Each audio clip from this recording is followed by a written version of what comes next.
네, 여러분 안녕하십니까? 가장 빠른 종합뉴스 뉴스큐 시작합니다. 반대 175명, 35년 만의 부결입니다. 이균용 대법원장 임명 동의안이 국회 문턱을 넘지 못했습니다. 민주당의 부결 기류가 표결로 확인된 것인데 대통령실은 즉각 대단히 유감스럽다는 반응을 냈습니다. 여야 갈등 분위기 고착화할 것 같습니다. 취재기자에게 표결 결과 듣고 장관 후보자들 인사청문회 또 강서구청장 보궐선거까지 전국 대담으로 이어가겠습니다. 점차 줄고 있는 한국의 노동력, 그 자리는 주로 외국인 노동자가 채우고 있습니다. 하지만 한국은 과연 이들의 처우를 제대로 보장해주고 있을까요? 사회부 강민경 기자가 취재한 내용 잠시 뒤 들어보겠습니다. 네, 금요일 뉴스큐 국회 먼저 가보겠습니다. 대법원장 임명 동의안이 국회를 통과하지 못한 건 35년 만으로 민주당은 표결 결과를 무겁게 받아들여야 한다고 주장하고 있는 반면에 국민의힘은 반헌법적 행위라고 반발했습니다. 네, 국회 연결해 자세한 소식 들어보겠습니다. 손효정 기자. 네, 국회입니다. 네, 오늘 국회 본회의에서 진행된 이 후보자 임명 동의안 표결 결과 자세히 전해주시죠.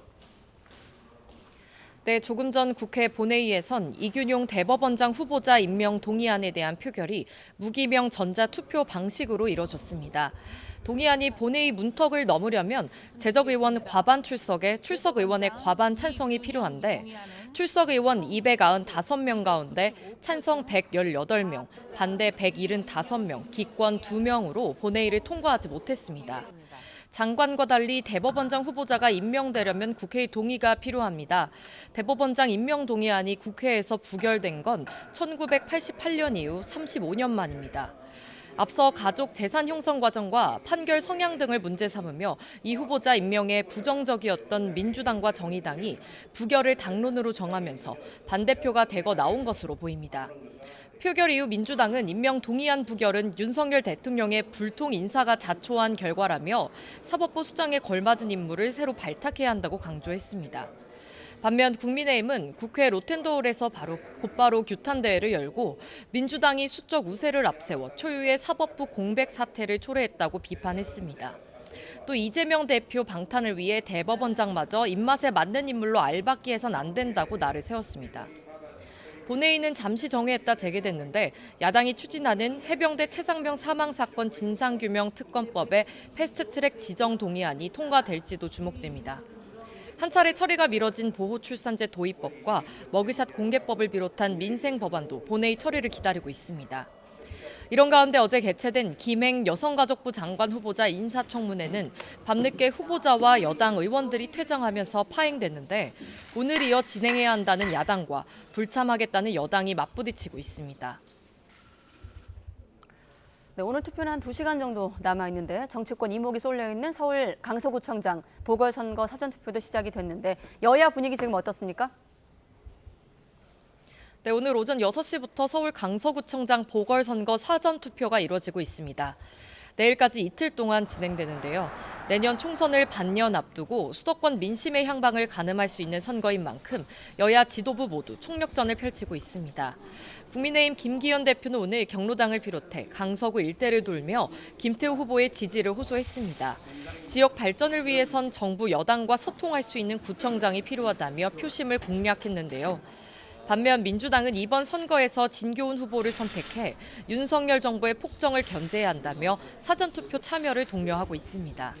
단식 이후 병원에 입원 중인 이재명 대표도 본 투표일인 오는 11일 전 현장 유세에 합류할 거란 관측이 나옵니다. 이런 가운데 국민의힘은 오늘 진교훈 후보 캠프에 명함 불법 배포 의혹을 제기하며 부정선거운동 혐의로 진 후보를 경찰에 고발했습니다. 하지만 민주당은 후보자가 아닌 사람이 명함을 배부하는 건 공직선거법상 후보자의 당선 무효 사유가 아니라고 반박했습니다. 이 밖에 정의당과 진보당을 비롯해 군소정당 후보들도 막판 표심 잡기에 사활을 걸고 있습니다. 지금까지 국회에서 전해드렸습니다. 네, 이균용 후보자 임명 동의안 부결에 대통령실 즉각 입장을 밝혔습니다. 사법부 장기 공백을 초래한 것에 대단히 유감이며 국민의 권리를 인질로 잡고 정치 투쟁을 하는 것이라고 야당을 강하게 비판했습니다. 취재기자 연결합니다. 박소정 기자. 네, 용산 대통령실입니다. 네, 대통령실 입장이 즉각 나왔더라고요. 네, 그렇습니다. 대통령실은 이균용 대법원장 후보자 임명 동의안 부결 소식이 전해지자 15분 뒤에 바로 브리핑을 열었습니다. 이렇게 현안에 대해 즉각 브리핑을 하는 건 흔치 않은 일인데 그만큼 심각한 사안으로 본다는 의미로 해석됩니다. 이도훈 대변인은 야당의 일방적인 반대로 임명동의안이 부결됐다면서 초유의 사법부 장기 공백 상태를 초래한 것은 대단히 유감이라고 밝혔습니다. 정치 투쟁을 하는 것이다 이렇게 강하게 비판했는데요. 직접 들어보겠습니다.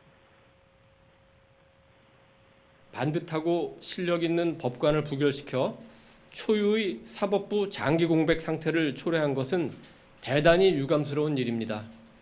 그 피해자는 국민이고 따라서 이는 국민의 권리를 인질로 잡고 정치 투쟁을 하는 것이라고 말할 수밖에 없습니다.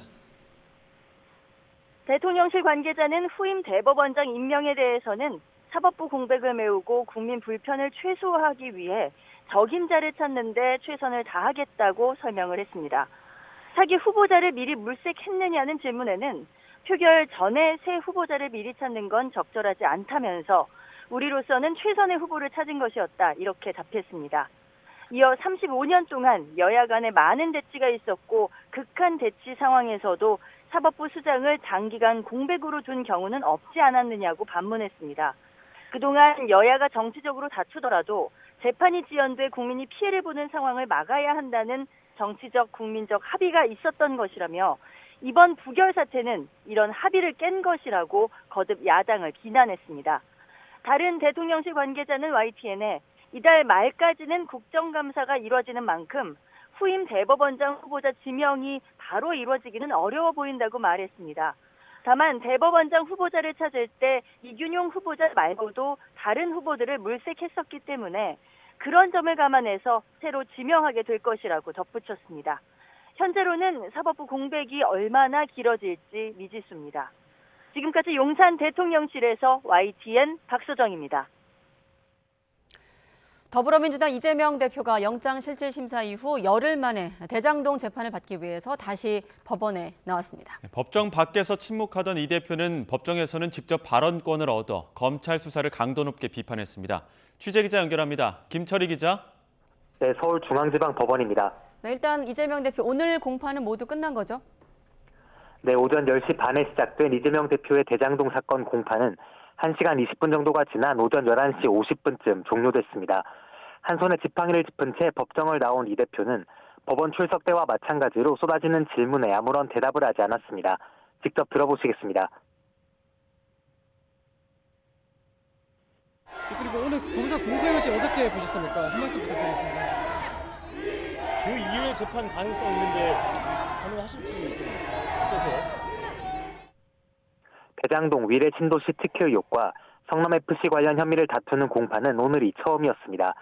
이 대표의 대장동 의혹은 지난 대선 과정에서 0점으로 부상한 뒤 계속해서 수사가 이어진 끝에 지난 3월 기소가 이루어졌는데요.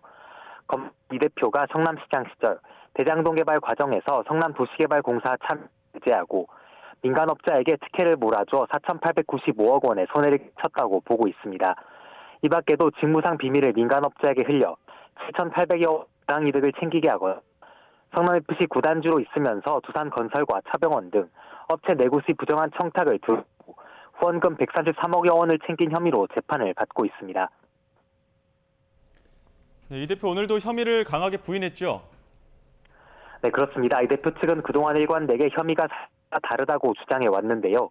오늘 공판에서도 결정적 증거가 없다고 강조해 향후 재판에서도 검찰 치열한 공방을 예고했습니다. 이 대표는 재판이 끝날 때쯤 직접 법원을 얻어 결백을 호소했습니다. 자신은 민간업자들이 원했던 걸 하나도 들어주면서 혐의 사실이 상식적으로 말이 되지 않는 겁니다. 자신이 살아있는 한 수사가 계속될 것 같다면서 장시간 이어진 검찰 수사를 비판했습니다.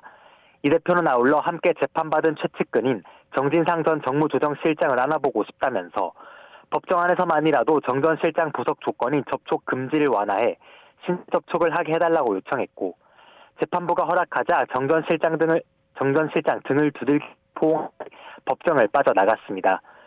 몸이 완전히 회복되지 않았다며 두 차례 재판 연기를 신청했던 이 대표는 오늘도 건강을 이유로 재판을 조기에 마쳐달라고 요청했습니다. 장시간 구속영장 실질심사를 받는 과정에서 상당한 후유증이 남았다고 했는데 재판부는 검찰의 혐의 설명 등 가능한 절차를 일부라도 소화하자며 오전 재판을 진행시켰습니다. 이 대표의 다음 대장동 재판은 오늘 17일 오전 10시 반에 열릴 예정입니다. 최근 영장이 기각된 백현동과 쌍방울 대북 송금 의혹 등 세 가지 사건을 검찰이 한꺼번에 추가 기소할 경우 이 대표가 소화해야 하는 형사재판은 대장동과 공직선거법에 더해 최대 5개까지 늘어날 수 있습니다. 지금까지 서울중앙지방법원에서 YTN 김철입니다. 네, 국회에서 임명동의안이 부결된 이균용 후보자, 앞서 말씀드린 대로 35년 만에 낙마한 대법원장 후보로 남게 됐는데 지금 사무실을 떠나는 모습이 현장 화면이 좀 잡힌 것 같습니다. 먼저 현장으로 함께 가보겠습니다. 네, 조금 전 서울 서초동 사무실을 떠나는 후보자의 모습인데요. 어서 빨리 훌륭한 분이 오셔가지고 대법원장 공백을 메워가지고 사법부가 빨리 안정을 찾아야 되는 것이 저희 바람입니다. 저는 더 드릴 말씀이 없고 빨리 사법부 안정을 찾아야 국민들의 재판을 받을 권리가 실질적으로 보장되지 않겠습니까? 네. 합당한 결과라고 보세요? 주식 등 향후 계획 좀 말씀 부탁드립니다. 하나가 안 들리죠?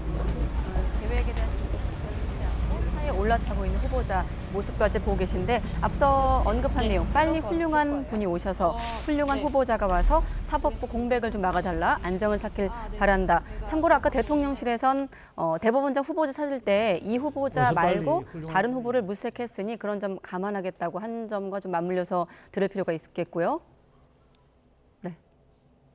네. 조금 전 서초동 사무실을 떠난 이균용 후보자의 모습까지 확인하셨습니다. 네. 다음 소식 전해드리기 전에 그 사전투표 결과가 나와서 그 결과 내용도 다시 한번 전해드리도록 하겠습니다. 네, 함께 보시죠. 네, 서울 강서구청장 보궐선거 사전투표율 6.55%, 16시 기준으로 6.55%를 기록하고 있습니다. 총선 6개월을 앞두고 전초전의 성격을 갖고 있는 이번 선거, 오늘과 내일 6시까지, 아침 6시부터 6시까지 이루어진 사전투표율, 지금 16시 현재 기준으로 6.55%를 기록하고 있습니다. 잠시 뒤에 강서구청장 보궐선거 의미는 대담으로 이어가겠습니다.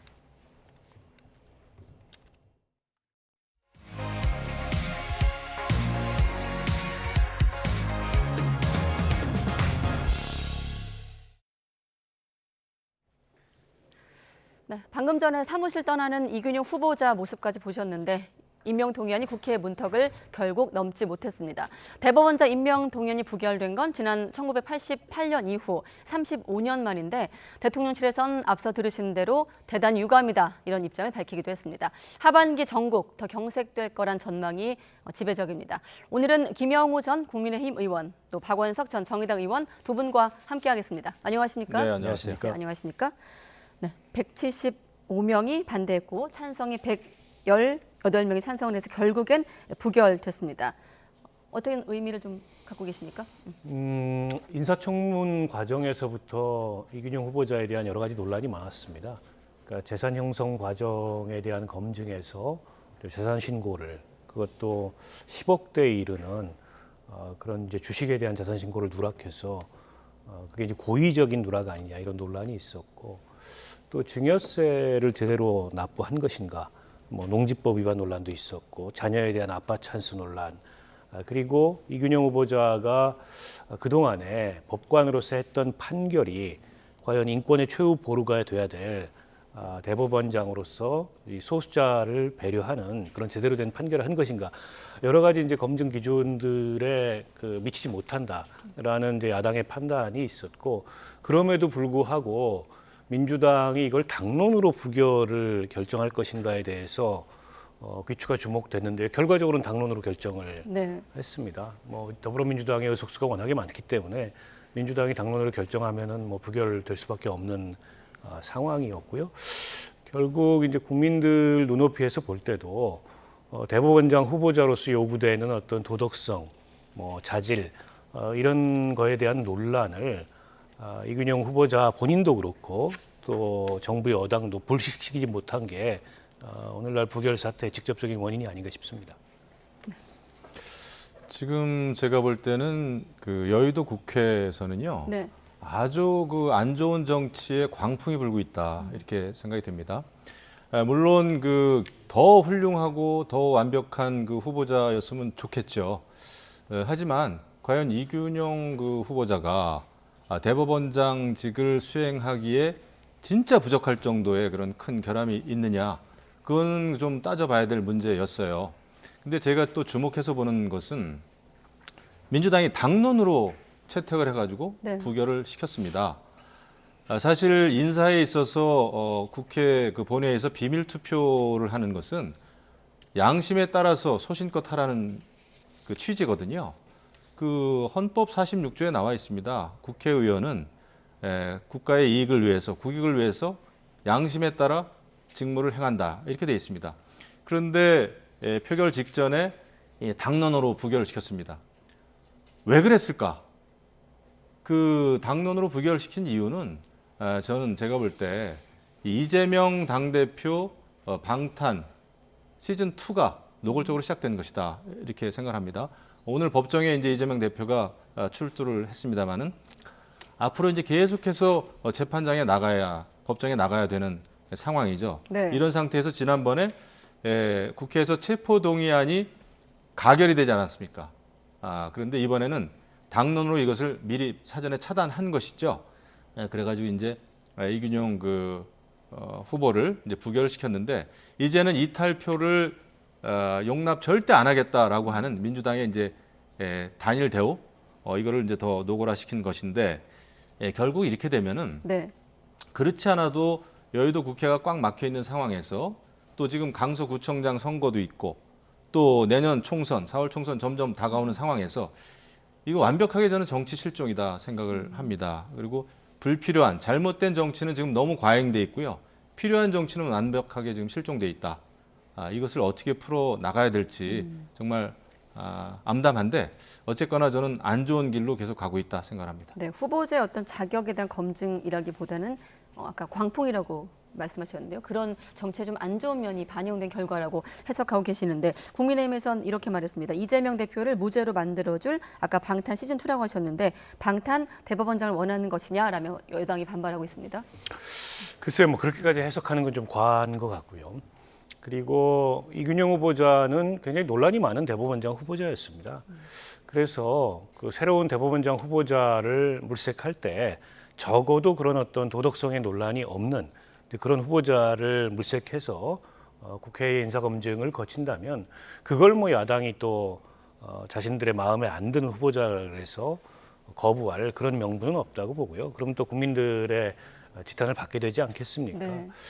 저는 어쨌든 원인 제공을 지금 이제 정부나 여당 혹은 대통령이 하고 있다 이런 생각이 들어요.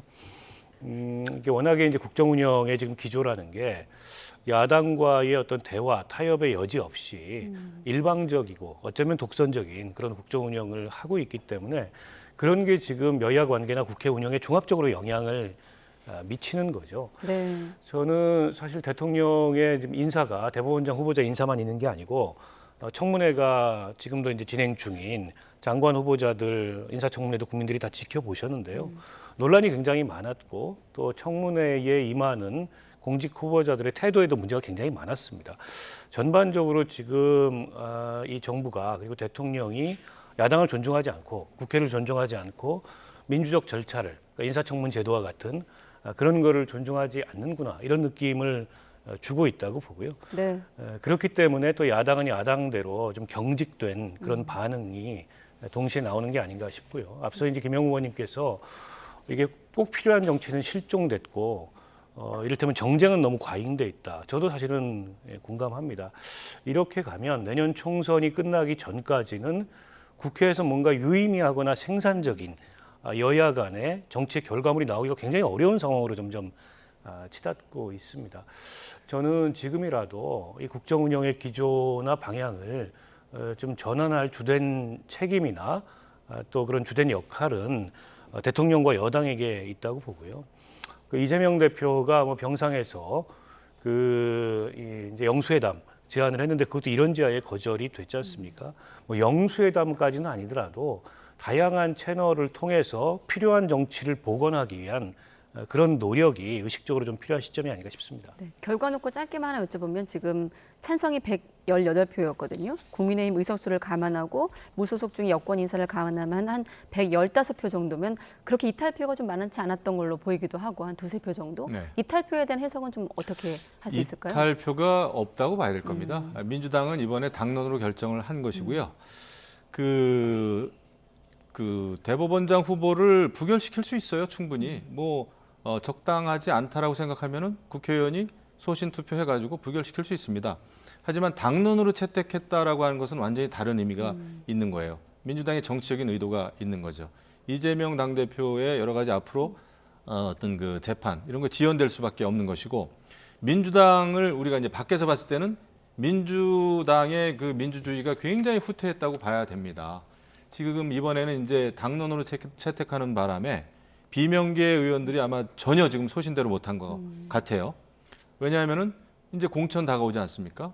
얼마 전에 그 체포동의안, 이재명 대표 체포동의안에 가결에 참여했다고 해가지고 지금 뭐 여러 가지 수박 논쟁 또 다시 일고 있고, 네.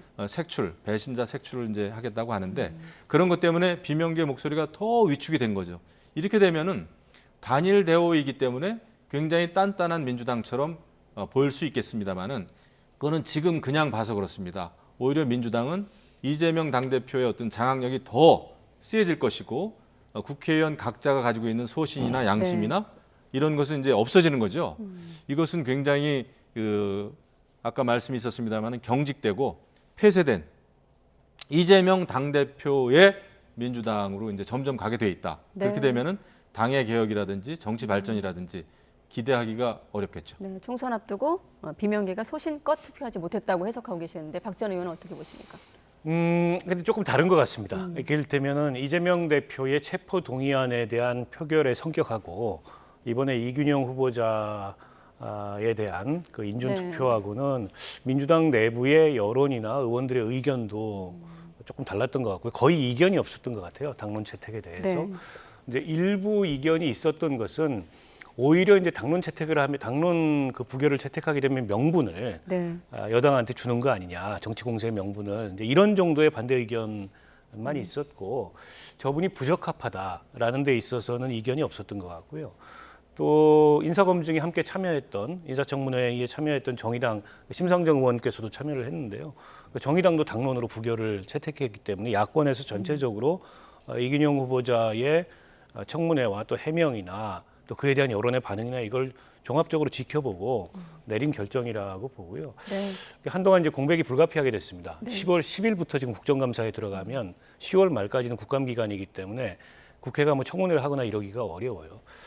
그러나 이제 11월 들어서 더 이제 장기간 이게 사법부 공백 사태를 초래하는 건 바람직하지 않기 때문에 그 사이에 적임자를 정부에서는 물색을 하고 11월에 늦지 않게 어쨌든 다시 인사검증 절차를 거쳐가지고 빠른 시일 내에 정상화되기를 바랍니다. 그래서 대통령실도 유감이라고 입장을 그렇죠. 내기도 했습니다. 아주 짧게만 지금 덧붙이자면은 지금 이제 이재명 당대표의 그 사법 리스크도 크고 또 돈봉투 사건과 관련된 그 민주당 의원들이 굉장히 많습니다. 그래서 실질적으로 지금 그 김명수 대법원장 체제가 계속 지속되는 게 민주당 의원들이 봤을 때는 유리하다고 판단했을 거예요. 아마 그런 실질적인 것도 작용하지 않았나 이런 생각을 합니다. 그렇기 때문에 다른 때 같으면은 이렇게 이런 것을 당론으로 채택한다, 당론으로 해달라 했을 때 다른 목소리들이 이제 의총에서 분출했어야 되거든요.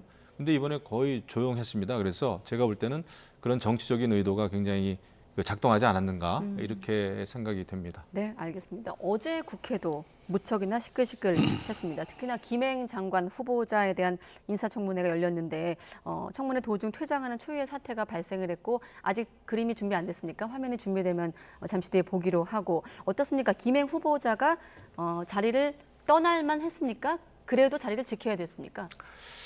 네, 이게 공직 후보자가 국회 인사검증을 받으면서 그 청문회장을 떠날 만한 상황이라는 것은 없다고 생각합니다. 그러니까 정말 사상 초유의 일이 벌어졌고요. 네. 또 어제 파행이 되게 된 직접적 계기는 위원장이 좀 불공정하게 상임위를 운영한다라는 이제 여당 의원들의 항의였는데요.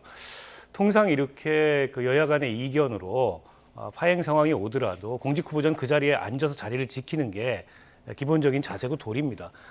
근데 여당 의원들과 함께 그 이석을 하고 그래서 차수 변경을 해서 청문회가 오늘까지 속행이 됐는데 네. 아예 지금 연락 두절 상태에 있거든요. 세간에서는 뭐 36개 주랭랑이 아니고 36개 김행랑이다라는 그런 어떤 우스갯소리까지 나올 정도로 이게 굉장히 어처구니 없는 상황이 됐는데요.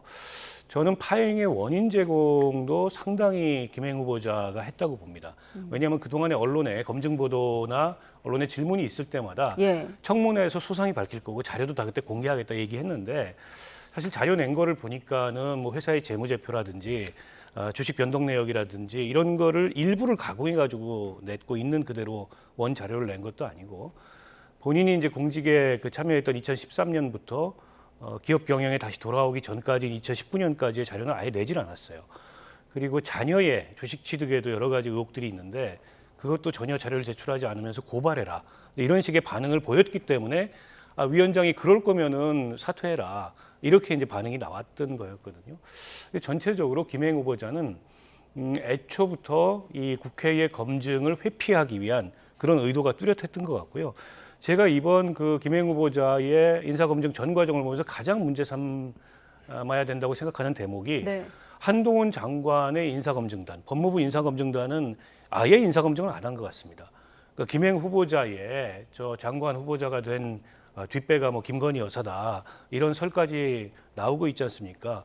그렇게 뒷배가 든든해서인지 뭐 원인이 뭔지는 모르겠지만 주식 변동 내역 같은 거는 기본적인 어쨌든 재산상의 검증 사항이거든요. 네. 그리고 검사들의 시각에서 보면 김행 후보자 정도의 백지 신탁을 우회하는 그런 주식 파킹이나 이런 거는 그 자체로서 내사나 수사의 대상이 될 만한 사안입니다.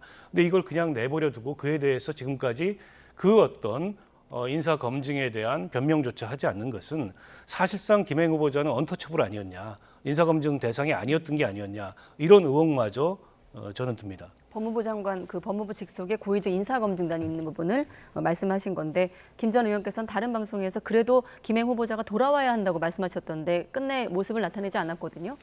네. 그러니까 인사청문회를 보면서 여러 가지가 문제가 있다 저는 느꼈어요.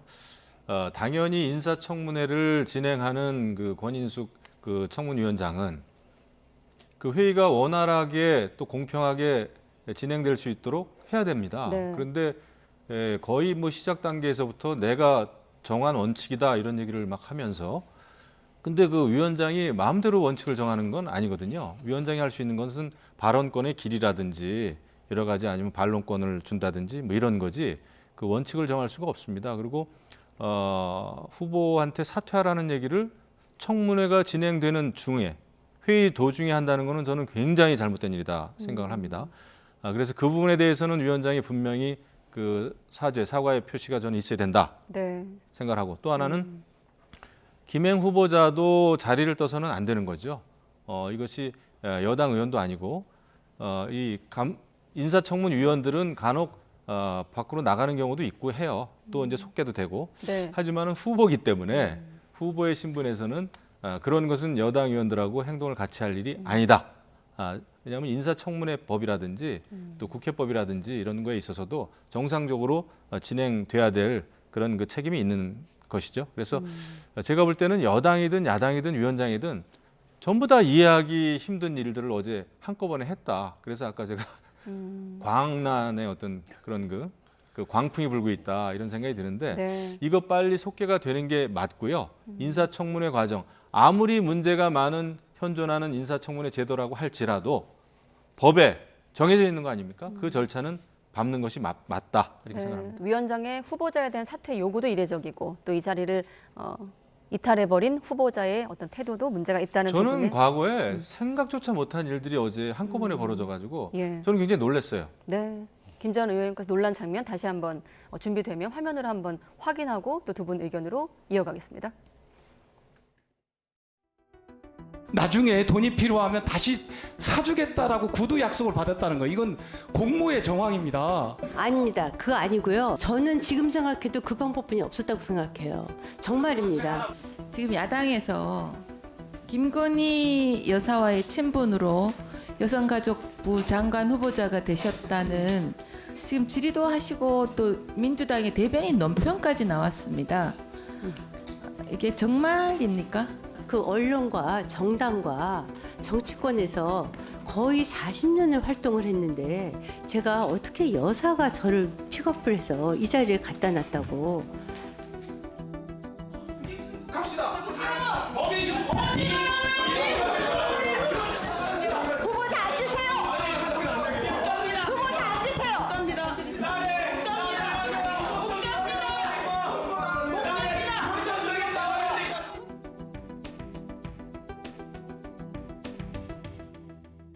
방금 전에 못 갑니다. 그 장면은 YTN 오늘자 돌발 영상으로 다시 한번 또 확인하실 수가 있는데 아무튼 주식 파킹 의혹, 또 김건희 여사의 친분 관련 의혹, 또 성범죄 보도 방식 관련 여러 가지 의혹이 있었는데 어떤 해명이 좀 가장 아쉬웠나요?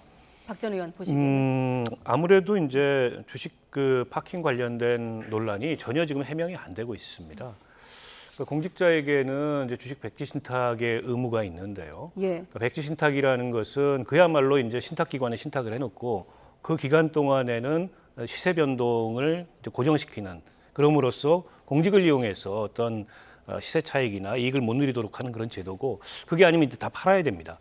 근데 김행 후보자는 팔기는 팔았는데 그걸 특수관계인한테 판 거죠. 그래서 이거는 사실상 나중에 되찾기 위해서 주식을 잠시 파킹해 놓은 거 아니냐라는 의혹을 받게 되는 거고요. 예. 이런 의혹을 해명하려면 실제 얼마에 팔았고 얼마에 되샀고 이런 과정들이 다 이게 그 규명이 돼야 되는데 그런 자료를 일체 제공을 안 하고 있습니다.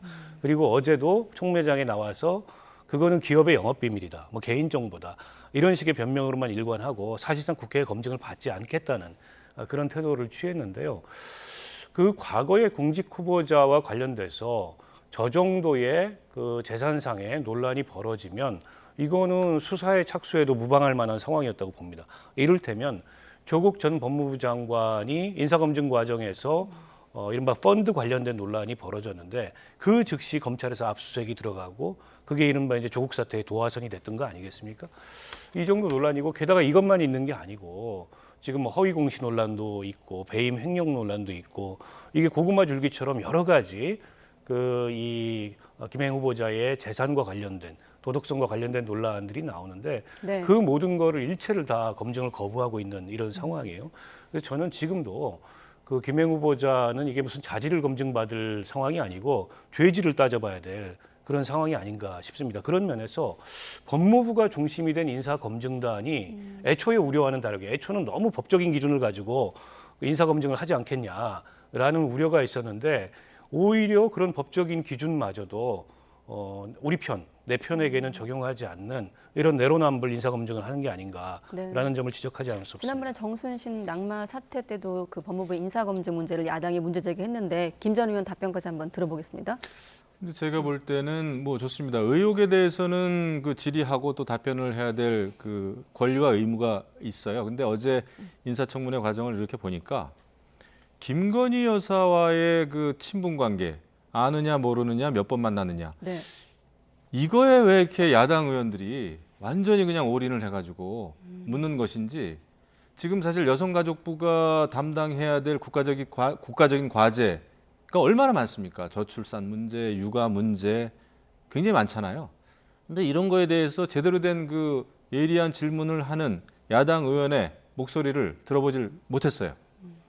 오로지 그냥 김건희 여사와의 관계를 이렇게 묻는 인사청문회, 제대로 된 인사청문회는 저는 아니다 생각을 합니다. 그리고 야당은 일찌감치 이번에 이제 그 윤석열 대통령이 내정한 후보들에 대해서 뭐 문체부 장관도 그렇고 네. 국방부 장관도 그렇고 이번에 여가부 장관도 그렇고 아예 안 된다라고 하는 그 결론을 미리부터 내리고 계속해서 최고위원들이나 대변인 성명이나 이런 걸 통해서 아예 안 된다라는 것을 못 박아 놓고 여기까지 온 것 같아요. 이러다 보니까 인사청문회장에서 할 일은 뭐냐?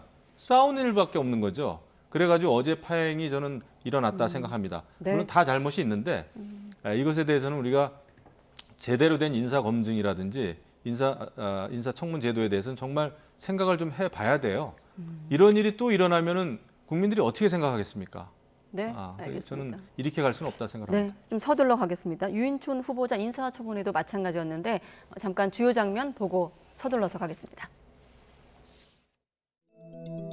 그 백서는 사실은 일방적으로 기록된 겁니다. 제 얘기를 104번씩 거론하면서 왜 저를 구속 안 시켰는지 전 지금도 궁금합니다. 막말은 제가 조금 더 변명을 드리면 감정을 자제 못해서 그때 사실은 감정 표현은 좀 과하게 했습니다만 그 뒤에 뭐 XX 이렇게 붙여놓고 이거는 다 허위이고 조작입니다. 욕을 한 적은 없습니다. 자녀들의 그 독립 생계라고 한다라고 하면 지금 후보자님께서는 본인 자신의 성금 내역을 주시면 됩니다. 그런데 왜 자료를 안 주십니까? 이렇게 떳떳하게 말씀하시는데 왜 자료를 안 주시는지 모르겠어요. 근데 그런 부분은 다 개인 정보라고 생각을 해서 일단 백서에 104번 거론됐는데 왜 구속 안 시켰느냐 하는 대목이 좀 눈에 띄는데 어떤 점이 좀 눈에 띄셨습니까? 그러니까 지금 유인촌 후보자께서는 블랙리스트 논란 관련해서 그 어떤 수사도 그 어떤 사법적인 처리도 내가 받지 않았기 때문에 그 논란에 관련이 없고 MB 정권 때 블랙리스트는 없었다 이렇게 말씀을 하시는데 그게 꼭 인과관계가 맞아떨어지는 건 아니죠. 그러니까 사실 국정원 그 민간인 사찰에 대한 수사 과정에서 실제 MB 정부 때 문화예술인들을 상대로 1년에 어쨌든 뭐 사찰과 같은 그런 작업이 있었던 건 사실이고 그걸 문화부 장관에 직보했다는 정황까지도 있고 네. 또 국정원 직원들의 진술도 있어요. 논란이 있는 것만은 분명하죠. 그게 처벌을 받은 만한 사항이었냐라는 거는 이제 별개의 판단이 작용한 것 같은데 처벌을 안 받았으니까 이 논란은 없는 거다라고 얘기하는 거는 꼭 합당한 말씀은 아닌 것 같고요. 그러니까 지금 이게 다시 이제 저 논란이 재현되는 이유는 현 정부 들어서 얼마 전에 이제 이동관 방통위원장 후보자도 마찬가지 케이스입니다. 네. 그것도 국정원 민간인 사찰 과정에서 언론사들을 상대로 특히 공영방송을 상대로 그 청와대 대변인 시절 홍보수석 시절에 그런 압력을 넣었다. 이 논란에 이은 2탄이거든요. 그런 문제적 인물들이 다시 현 정부 국정 운영의 중심에 돌아와서 똑같은 일을 반복하지 않겠느냐라는 우려예요. 그러면 그냥 없었다 안 한다 이게 아니고 그런 우려가 없도록 문화예술 정책을 이렇게 펼쳐나가겠다. 투명하게 하겠다. 오히려 그런 어떤 변화된 의지를 강조하면 좋은데 계속 이제 과거에 대해서 부인만 하는 모습이어서 다소 그런 점들이 좀 아쉬웠습니다. 네, 조금 전에 이동관 방송통신위원장 언급하셨는데 대통령의 멘토로 불리는 심평 변호사가 인터뷰에서 이런 얘기를 했더라고요. 왜 MB 정권 인사로 다 채우느냐라고. 마침 또 유 후보자 역시 이른바 MB맨이기 때문에. 네. 저는 그 비판이 좀 이상해요. MB맨들 귀환했다 이러는데 네. 지금 소위 이제 보수 쪽에서 일을 잘했고 잘할 그 인재들 사실 친박계 아니면 친이계입니다. MB계 아니면 박근혜계예요. 이승만 계열은 다 돌아가셨습니다. 제가 볼 때. 그래서 이것을 왜 MB계가 귀환했냐고 그러는데 그때 사실 MB 정부에서는 네. 정말 계파에 관계없이 일 잘할 사람들은 다 모였었습니다. 인재풀이 좀 컸었어요. 그렇기 때문에 그분들이 다시 이제 소환된다 이렇게 생각을 합니다. 그런 거 가지고 저는 비판을 할 수는 없다.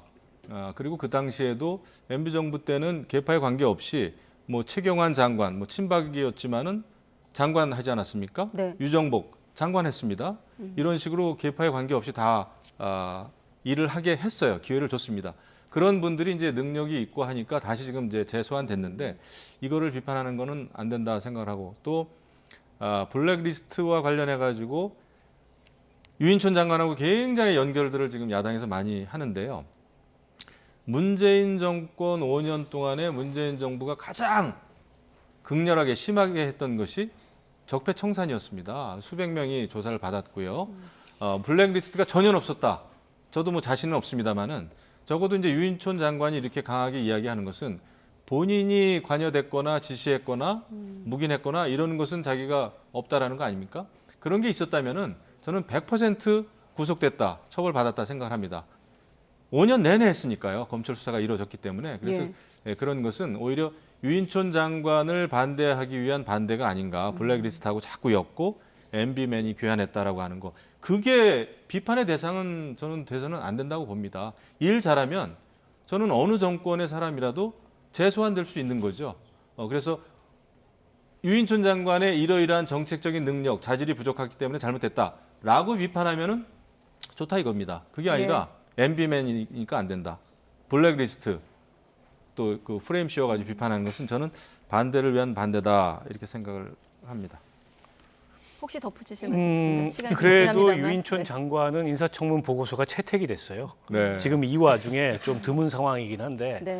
상대적으로 지금 김행 후보자 또 신원식 후보자 이런 분들이 논란이 너무 많다 보니까 그나마 유인촌 장관은 한 번 검증을 받았던 인물이고 논란은 있지만 적격 부적격 병기해서 네. 청문 보고서 채택하자.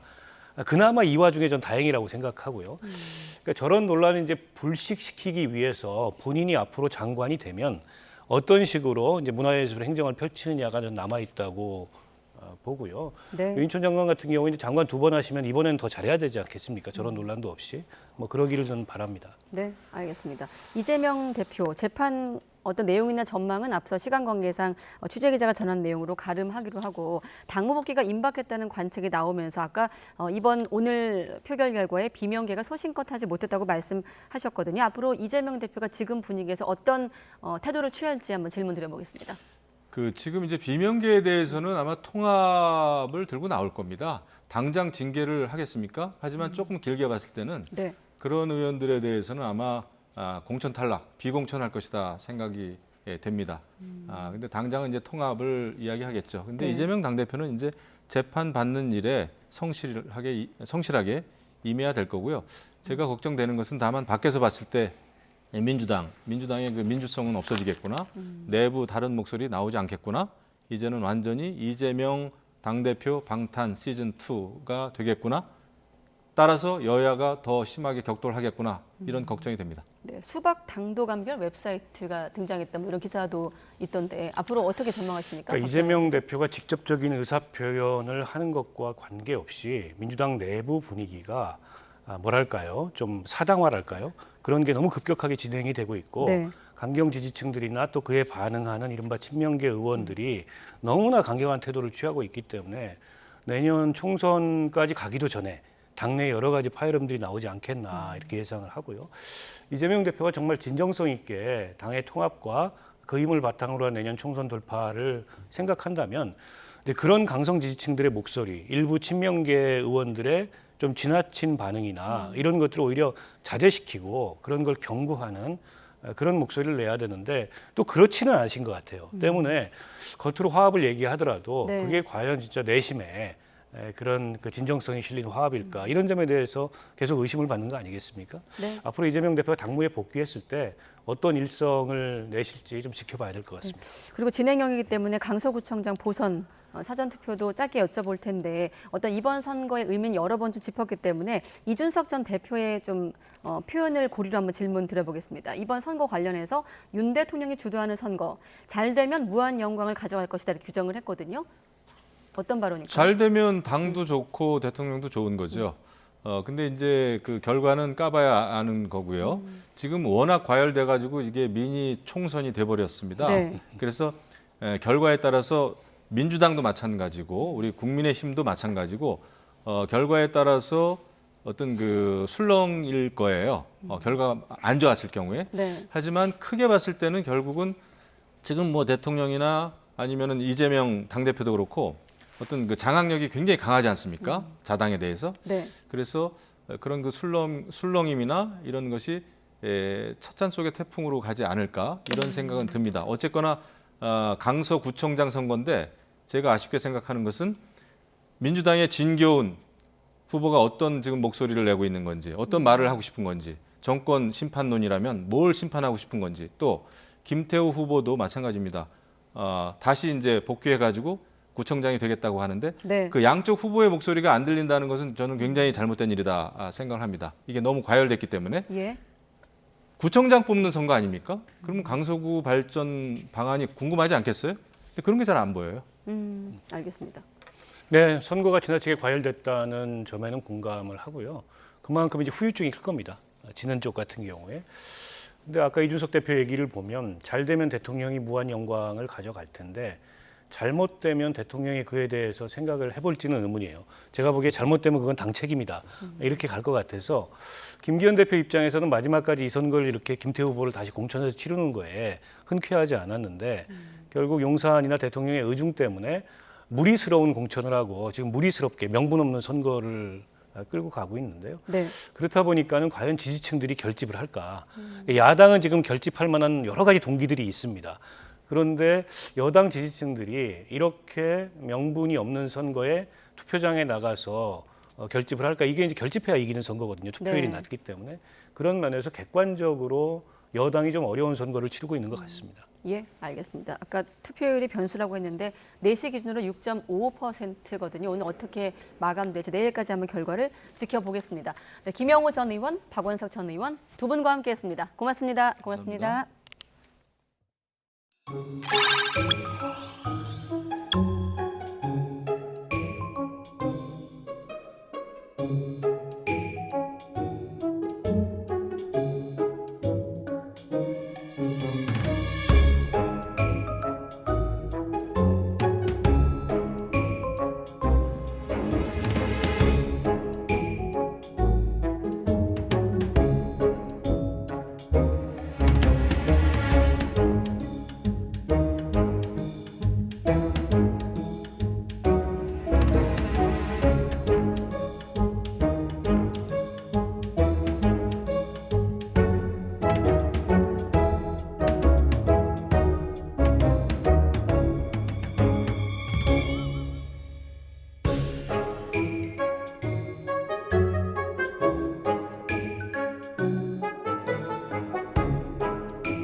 지난해 말 5명이 숨진 제2경인고속도로 방음터널 화재 사고와 관련해 1심 법원이 관제실 근무자들만 인명피해에 대한 직접 책임을 진다고 판단했습니다. 처음 불이 시작된 화물차의 운전기사 업무상 과실치사상 혐의는 인정되지 않았는데 피해자의 유족들은 판결을 받아들일 수 없다며 강하게 반발했습니다. 김태원 기자의 보도입니다. 지난해 말 제2경인고속도로 방음터널에서 폐기물 수거용 5톤 화물차의 불이 붙어 삽시간에 터널 전체로 번졌습니다. 5명의 목숨을 앗아간 참사의 배경엔 여러 요인이 복합적으로 작용했습니다. 먼저 불이 처음 시작된 화물차 기사는 3년 전에도 같은 차에서 불이 났다는 걸 알면서 제대로 정비하지 않은 것으로 조사를 했습니다. 또 불이 커지자 갓길을 따라 300m를 대피했는데 길목마다 비상벨이 설치된 소화전 6개가 있었지만 아무런 조치를 하지 않았습니다. 실시간으로 상황을 살펴야 할 고속도로 관제실 직원들도 불이 난 사실을 3분 뒤에야 알아차렸습니다. 이후에도 다른 팀 업무로 착각했다거나 방법을 잘 몰랐다는 이유 등으로 유독가스를 빼내는 장치를 가동하지 않았고 비상대피 방송도 하지 않았습니다. 결국 관제실 근무자 3명과 화물차 기사, 트럭을 소유한 폐기물 업체 대표까지 모두 5명이 재판에 넘겨졌고 1심 판결이 나왔습니다. 재판부는 사고를 감시하고 대처해 운전자의 생명을 지킬 의무를 소홀히 해 대형 참사를 발생시켰다며 관제실 직원들을 질타했습니다. 그러면서 책임자에게는 금고 2년의 실형을, 나머지 근무자 2명에게는 금고 1년 6개월의 집행유예 3년을 각각 선고했습니다. 하지만 화물차 기사가 불이 났을 때 적절히 조치하지 않아 사상자를 발생시켰다는 혐의는 무죄로 판단했습니다. 비상등을 켠 뒤 조수석 문을 열어 문제를 알렸고 소화기를 사용하거나 119에 전화하는 등 화재 진압에 필요한 조치를 다 했다는 겁니다.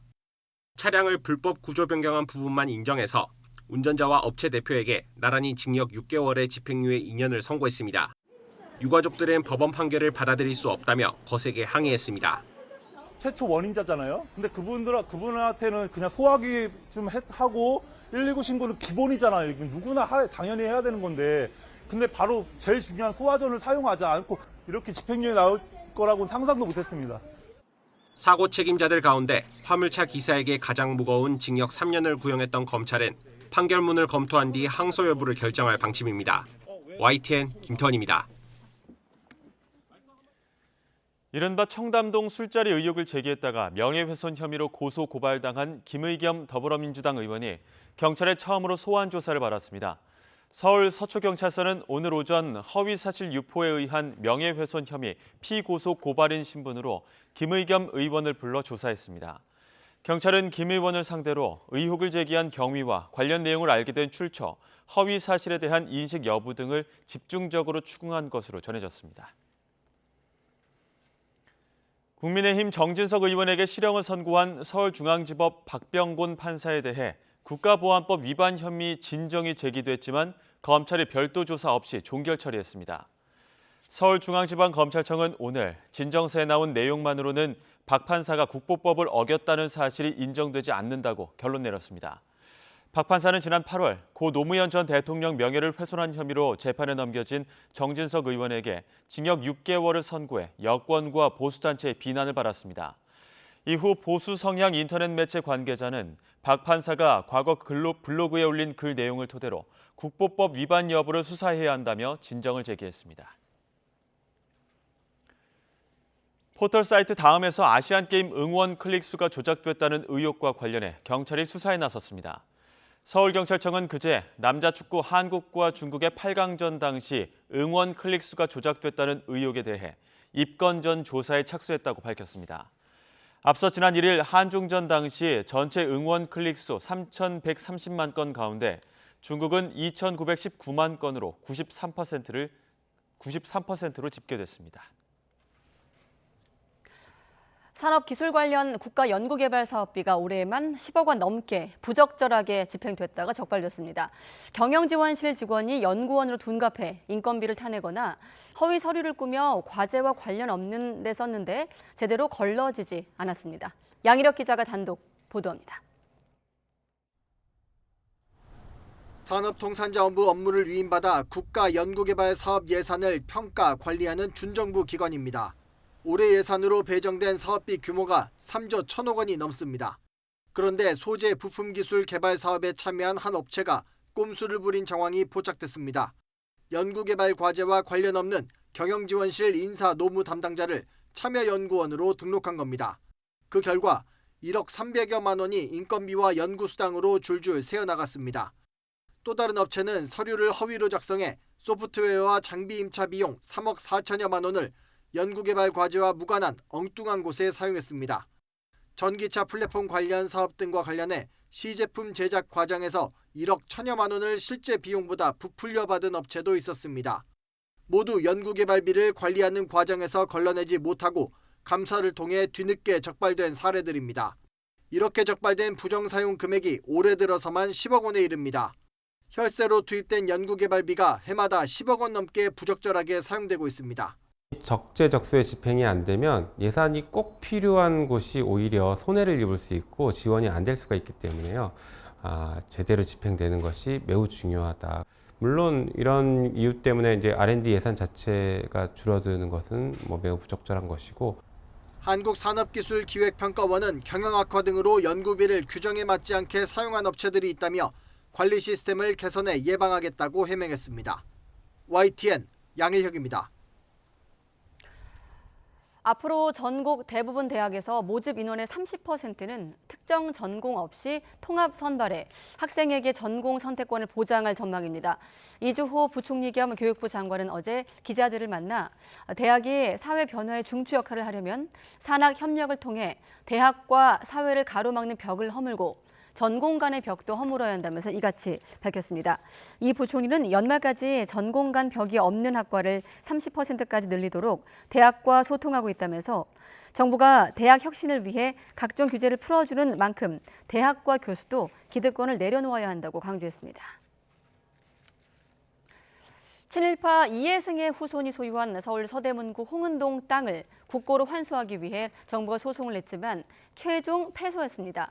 대법원은 정부가 이해승의 손자인 이우영 그랜드 힐튼 호텔 회장을 상대로 낸 소유권 이전 등기 소송 상고심에서 원고 패소로 판결한 원심을 지난달 21일 확정했습니다. 정부는 과거 이해승의 소유였다가 이 회장 소유가 된 홍은동 임야 2만 7천여 제곱미터를 환수하려고 재작년 2월 소유권 이전 등기를 청구하는 소송을 제기했습니다. 이해승은 이 땅을 1917년 처음 취득을 했고 이후 1957년 손자인 이 회장에게 소유권이 넘어갔지만 근저당권이 설정돼 있던 이 땅은 1966년 경매에 넘겨지면서 제1은의 소유로 바뀌었다가 이듬해 이 회장이 땅을 도로 사들이면서 소유권이 다시 넘어갔습니다. 이번 달부터 단순 두통이나 어지럼증으로 뇌 MRI 검사를 받을 경우 건강보험이 적용되지 않아 환자가 검사비를 모두 부담해야 합니다. 보건복지부가 이 같은 내용을 담아 지난 7월 발표한 고시 개정안은 이달부터 시행에 들어갔습니다. 이에 따라 지난 1일부터 뇌출혈이나 뇌경색 등 뇌질환이 의심되는 두통과 어지럼증에 대해서만 MRI 검사를 할 때 건강보험이 적용되고 있습니다. 환자가 원해서 단순 편두통이나 만성 두통, 어지럼증 등의 MRI 검사를 할 경우 환자가 검사 비용을 모두 물어야 합니다.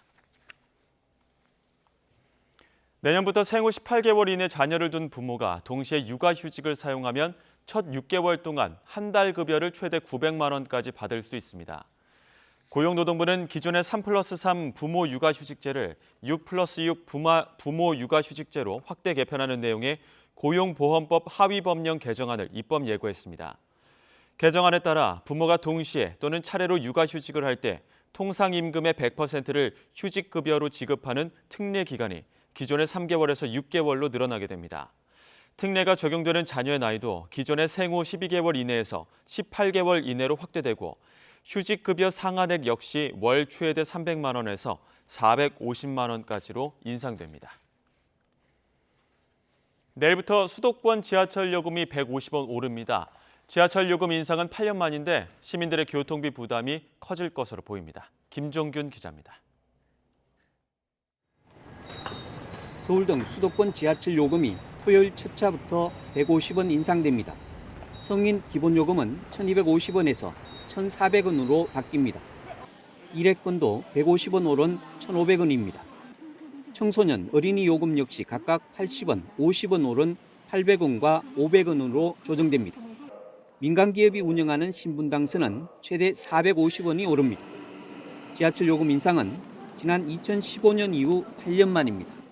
처음엔 300원을 올릴 계획이었지만 물가 상승 부담 등을 고려해 이번엔 150원만 인상했습니다. 내년에 150원을 추가로 올릴 예정입니다. 수도권 대중교통요금은 올해 들어 줄줄이 올랐습니다. 서울시는 지난 2월, 경기도는 지난 7월 택시요금이 1,000원 올랐습니다. 버스 요금도 지난 7월 300원에서 400원 올랐습니다. 이 때문에 서울시가 추진하는 기후동행카드가 주목받고 있습니다. 내년 1월부터 시범 도입되는 기후동행카드는 월 6만 5천 원에 서울 시내 버스와 지하철, 따릉이까지 무제한 이용할 수 있는 교통카드입니다. 서울시는 기후동행카드의 수도권 확대를 위해 경기도, 인천시와 협의를 진행 중입니다. 되도록이면 인천은 물론이고 경기도의 많은 지자체가 내년 시범 사업부터 함께 했으면 좋겠다. 이게 저의 의지입니다. 다만 경기도와 인천은 재정적인 부담으로 당장 참여를 결정하기 쉽지 않아 보입니다. YTN 김유길입니다. 달러화 강세가 이어진 영향으로 2달 연속 외환 보유액이 감소했습니다. 한국은행이 지난달 말 기준 우리나라 외환 보유액이 4,141억 2천만 달러로 8월 말보다 41억 8천만 달러 줄었다고 밝혔습니다. 이와 관련해 한은 관계자는 미국 달러화가 강세를 보이면서 달러로 환산한 기타 통화 가치가 줄어든 데다 외환 시장 변동성 완화 조치 등에 따른 영향이라고 분석했습니다. 추석 연휴 직후인 10월 첫째 주 전국의 아파트 매매가와 전세가가 동반 상승했습니다. 그러나 상승폭 자체가 크지 않아 가격 방향성을 확인하려면 좀 더 지켜봐야 한다는 분석이 나옵니다. 한국부동산원이 10월 첫째 주 전국 주간 아파트 가격 동향을 조사한 결과를 보면 전국 아파트 매매 가격 상승률은 전주보다 0.01%포인트 오른 0.08%를 기록했습니다. 주택연금에 가입할 수 있는 주택 공시가격 기준이 9억 원 이하에서 12억 원 이하로 변경됩니다. 시세로 환산하면 17억 원 이하 주택 보유자까지 가입이 가능해질 전망입니다. 한국주택금융공사는 오는 12일 신규 신청자부터 이 같은 기준을 적용할 예정이라고 밝혔습니다. 주택연금 가입 대상의 주택가격이 상향하면서 총 대출 한도 상한 역시 현행 5억 원에서 6억 원으로 높이기로 했습니다.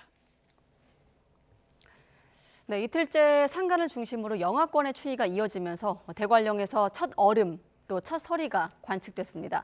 서울도 어제보다 더 쌀쌀했는데요. 한글날 연휴 기간은 날씨가 어떨지 궁금하시죠? 취재기자 연결해서 자세하게 들어보겠습니다. 정혜윤 기자. 네, 정혜윤입니다. 네, 아직 10월인데 이틀째 영하권 추위가 이어진 곳이 있습니다. 대관령, 첫 얼음과 첫 서리가 관측됐다고요? 네, 그렇습니다. 오늘 아침 대관령 기온이 영하 0.7도까지 떨어지면서 올가을 첫 얼음과 첫 서리가 관측됐습니다. 그 밖의 지역도 파주 4.5도, 서울 9.6도, 대구 10.8도 등으로 올가을 최저 기온을 보였습니다. 하지만 낮부터는 서울 등 대부분 지역 기온이 20도를 웃돌면서 쌀쌀함이 많이 누그러졌고요. 한글날 연휴 기간에는 대체로 예년 이맘때 기온 분포를 보이면서 전형적인 가을 날씨로 되돌아갈 전망입니다. 네, 전형적인 가을 날씨. 최근에 가을 축제도 잇따르고 있는데 연휴 기간에 가을비 소식도 있습니까? 네, 한글날 연휴 기간 대부분 구름만 많은 날씨 정도여서 야외 활동에 큰 지장은 없겠습니다.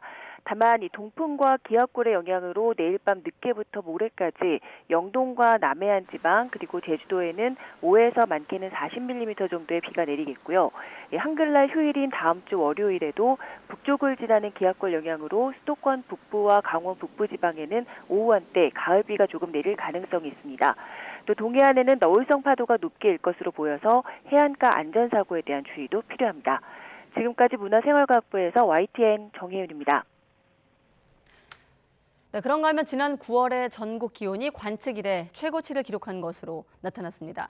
기상청은 9월 기후 분석 자료에서 전국 평균 기온이 22.6도로 평년보다 2.1도 높았다고 밝혔습니다. 이는 전국 기상 관측망이 구축된 1973년 이후 50년 만에 가장 높은 기온입니다. 기상청은 전 세계적으로 온난화 현상이 지속하는 가운데 지난달 우리나라는 맑은 날씨에 강한 일사가 더해지고 남서쪽에서 따뜻한 남서풍이 자주 유입되면서 기온이 크게 올랐다고 밝혔습니다. 이런 가운데 올여름 온열 질환자가 지난해보다 2배 가까이 증가한 것으로 나타나기도 했습니다. 질병관리청은 지난 5월 20일부터 9월 30일까지 신고된 온열 질환 환자가 2,800여 명으로 지난해보다 80% 늘었다고 밝혔습니다. 온열 질환으로 숨진 환자는 32명으로 지난해보다 3.6배가 많았고 80세 이상 고령층이 절반을 차지했습니다.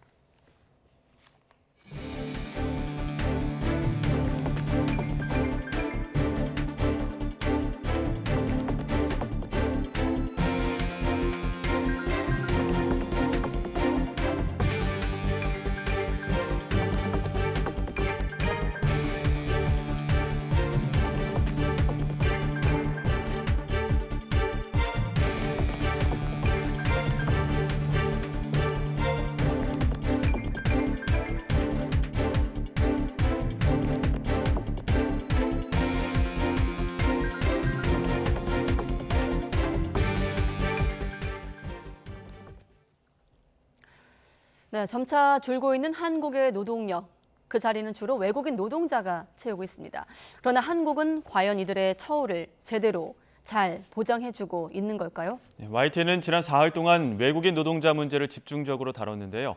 취재 기자와 함께 이 문제에 대해서 더 자세히 이야기 나눠보겠습니다. 강민경 기자 나와 있습니다. 어서 오십시오. 네, 안녕하십니까?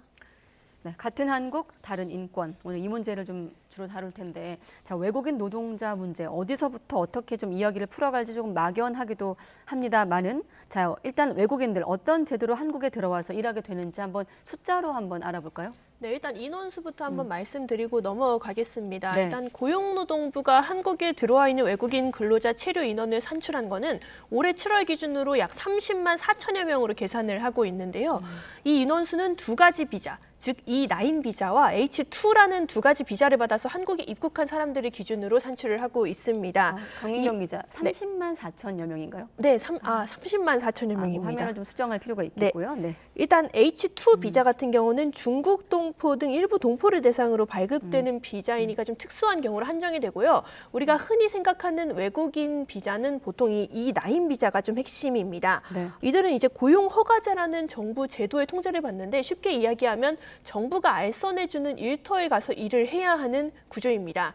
이 정부가 알선해준 곳에서 일을 한다는 건 다른 말로 하면 정부가 지정해준 곳에서만 일을 한다는 뜻인데요. 물론 노동자의 의사에 따라서 최대 3번까지 일터를 변경할 수 있긴 한데 이게 좀 제한이 많습니다. 우선 이동하는 곳 역시 정부가 알선해주는 새로운 곳으로 가야 하는 데다가 이 노동자의 귀책 사유는 전혀 없어야지 이동이 가능하고요. 무엇보다 사업주가 노동자의 이동을 반드시 동의를 해줘야 됩니다. 이 사실상 노동자들의 자율적 선택권은 뭐 없다시피 하다는 얘기도 나오는데요. 이 정부는 이 제도를 2004년부터 지금까지 지금 20년 가까이 유지를 하면서 외국인 노동자들을 들여오고 있습니다. 또 여기에 더해서 정부가 최근에 가파르게 줄어드는 노동력의 인구를 좀 메꾸기 위해서 내년에는 이주 노동자를 더 늘리겠다. 최대 12만 명까지 더 늘리겠다라고 밝힌 상태인데요. 그런데 외국인 노동자를 더 늘리기 전에 지금 한국에서 땀 흘려 일하고 있는 이 노동자들의 최소한의 노동권부터 좀 보장해줘야 하지 않냐 이런 목소리가 나와서 여기서부터 보도를 좀 준비하게 되었습니다. 정부가 알선해준 곳만 일할 수 있고 또 이동하려면 사업자의 동의도 필요한 부분들도 있어서 구체적으로 어떤 문제점들이 좀 드러나던가요? 네, 뭐 다양한 문제점이 있긴 합니다. 뭐 폭행부터 이제 다양한 좀 문제가 있긴 한데 무엇보다 가장 심각한 거는 임금 체불입니다. 이 모두 다 돈을 벌러 들어온 상황인데 정작 돈을 못 받는 이런 상황이 벌어지고 있는 건데요. 물론 국내 노동자들도 마찬가지로 임금 체불 문제를 겪기는 하지만 우선은 우리 국내 노동자 같은 경우는 말이 통하잖아요. 그러니까 어떤 정부 기관에 찾아가서 여러 항의를 할 수도 있고 고소고발도 할 수 있습니다. 그런데 외국인 노동자의 상당수는 일단 한국어를 구사할 수 없는 분들이고요. 그렇다고 정부 기관에서 뭐 이들을 위한 10여 개의 통역을 제공해주지도 않는 상황이다 보니까 쉽게 이 기관에 갈 수가 없는 겁니다. 이 무엇보다 외국인 노동자들은 일터를 떠날 수가 없어요. 우리 한국 사람들 같은 경우에는 임금이 좀 밀리면 당장 먹고 살아야 되니까 다른 일터를 찾아 떠날 수도 있는데 외국인 노동자 같은 경우에는 방금 설명드렸던 고용 허가제 문제 때문에 일터를 아예 옮길 수가 없는 상황입니다. 또 다른 문제가 무엇이냐면요. 지역으로 내려가면 사업주가 보통은 기숙사를 제공하는 경우가 많거든요. 이 기숙사 비용을 임금에서 어느 정도 깎고 시작을 하는 건데 이 주거지가 얽혀 있다 보니까 이 공간을 더욱 떠날 수가 없어집니다. 실제 저희가 보도를 좀 준비하면서 만났던 캄보디아 외국인 노동자 두 분 같은 경우는 각각 900만 원 넘게 또 1,200만 원씩 밀린 채 계속 깻잎 농장에서 일을 하고 있다고 했는데요. 직접 한번 인터뷰 들어보시겠습니다. ពេលគាត់សន្យាគាត់ធ្វើអត់បានគាត់សន្យាថានឹងបើកឲ្យមួយអាទិត្យ1លានប៉ុន្តែជាក់ស្ដែងមួយអាទិត្យគាត់បើកឲ្យ 50,000 ហើយបើកបានតែ3អាទិត្យដំបូងទេហេ9លាន 9លាន 73,400,000 노동자의 임금 체불 문제가 좀 갈수록 심각해져서요. 2019년 이후에는 체불 규모가 매년 1,000억 원을 넘기고 있고요. 지난해에는 1,233억 원을 기록하기도 했습니다. 이 액수는 그나마 신고된 임금 체불 사례를 기준으로 산정을 한 거고요. 말도 못하고 뭐 신고도 못한 채 임금 체불에 시달리는 분들은 이보다 더 많을 것으로 보이는 상황입니다. 아까 이주 노동자께서 사장님이 야속하다면서 밀린 임금을 한 주에 일주에 100만 원씩 주겠다고 했지만 약속을 지키지 않았다고 했거든요. 그래서 고용 허가제 뭐 이런 것도 있는 것 같은데 정부가 외국인 노동자의 보증을 서준다 이런 의미도 있는 것 아니겠습니까? 자, 어떻습니까? 효과가 없는 건가요? 네, 일단 당연히 정부가 보증을 하면서 이들을 데려왔으니까 이들의 임금 체불 가능성을 아예 배제하지 않은 건 아니고 제도를 마련해 놓긴 했는데요. 이 문제가 제도는 있는데 현실성이 떨어진다는 겁니다. 어떻게 보면 좀 더 안 좋은 건데요. 제도가 있으니까 정작 제도를 만들어 달라고 말도 못하는 이런 상황이거든요. 일단 제도 같은 경우에는 크게 두 가지가 있습니다. 첫 번째는 임금 체불 보증 보험이고요. 두 번째는 간이대 지급금이란 제도인데요. 일단 첫 번째로 임금 체불 보증 보험 같은 경우는 말 그대로 보험을 들어주는 건데 이 문제는 금액이 너무 적습니다. 이 한도가 400만 원밖에 되지 않아서 아까 그 깻잎 노동자 같은 경우에도 전부 보상을 받을 수 없고요. 아까 900만 원 넘었잖아요. 그렇습니다. 또 이마저도 외국인 노동자들을 고용한 사업자가 보험에 가입하지 않으면 돈을 받을 수 없는 구조입니다. 또 두 번째로 근로복지공단이 보장하는 간이대 지급금은 이 금액 자체는 또 수천만 원까지 보장을 해준다지만 사용처가 너무 한정적입니다. 5인 미만 사업장에는 적용되지 않는 건데요. 실제로 외국인 노동자들을 사용하는 곳이 대부분 인력 부족에 시달리는 영세 사업장이거든요. 그러다 보니까 절반 가까이가 지금 5인 미만 사업장이거든요. 이런 경우에는 지금 간이대 지급금의 혜택을 받을 수 없는 상황인 겁니다. 고용허가제 2004년부터면은 지금까지 약 20년 정도가 유지가 되고 있는데 제도 개선에 대한 필요성도 많이 나올 것 같은데 이런 부분에 대한 목소리는 어떻습니까? 네, 일단 고용허가제 제도 자체에 대한 갑론을박은 좀 계속 이어져 왔는데요. 하지만 이 제도는 결과적으로 말하면 지금 당장은 바꾸기 어려운 상황입니다. 왜냐하면 2021년에 헌법재판소가 7대2로 고용허가제에 대한 합헌 판결을 내리면서 사실상 이 논란의 종지부를 찍은 겁니다. 이 당시 헌법재판소의 이야기를 좀 들어보면요. 일단 이주 노동자들이 불법 체류자를 바뀌지 않게 이들을 효율적으로 관리하는 제도가 필요하다라고 헌재가 판단을 했고요. 두 번째로는 이주 노동자에게 자유를 주면 사용자 입장에서는 사용자는 이제 국내인이죠. 사용자 입장에서는 인력의 안정적인 확보와 사업장 운영이 어렵다라는 말도 덧붙이면서 사실상 이 사업주의 편의에 좀 더 힘을 실어주고 있는 상황입니다. 그리고 마지막 논리가 좀 재밌는데요. 일단 마지막으로 이 외국인 노동자들이 쉽게 미숙년 노동자임에도 불구하고 비자를 받을 수 있게 한 거는 한국이 어느 정도 규제를 풀어줬기 때문이라고 헌법재판소가 강조를 했는데요. 그러니까 이제 한국에 들어와서는 더 강한 규제를 받는 것 자체는 받아들여야 한다. 이게 헌재의 판단입니다.